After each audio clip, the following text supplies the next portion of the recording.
د هریرود سیند د هیواد په لویدیځ کې موقعیت لري او په دې سیند باندې د پاشدان بند او سلما بند جوړولو په مقرر ډول په ایران او ترکمنستان کې اندېښنې راپارولې دي. په افغانستان کې د اسلامي امارت له واکمنېدو راهیسې د اسلامي امارت چارواکو په ځلونو اعلان کړی چې افغان حکومت د ایران د حقابې لپاره ژمن دی. په دې وروستیو کې ایراني رسنیو د هیواد د انرژۍ وزیر عباس علي ابادي په حواله راپور ورکړ چې ولسمشر مسعود پزشکیان دوی ته امر کړی چې له افغانستانه د ایران د حقابې د خوندي کولو لپاره له افغان لوري سره خبرې اترې زیاتې کړي. د ښاغلي علي ابادي پر وینا ایران او ترکمنستان د هریرود سیند حق لري، خو د سلما او پاشدان بندونو د جوړولو له امله دا دوه هیوادونه ونه توانېدل چې په دې سیند خپل حق ترلاسه کړي.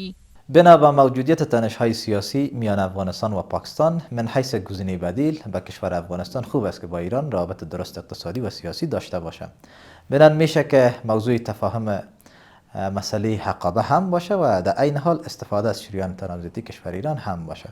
هرگاه موارد در نظر گرفته شود طبیعتا اثرات مثبت به اقتصاد هر دو کشور میتونه داشته باشه. در شرایط کنونی که روابط افغانستان با پاکستان رو به تیرگی است و نیاز شدید افغانستان به بندر چابهار و خط راه آهن جمهوری اسلامی ایران نیاز است تا در این قسمت از دیپلماسی فعال بین دو کشور استفاده صورت گیرد.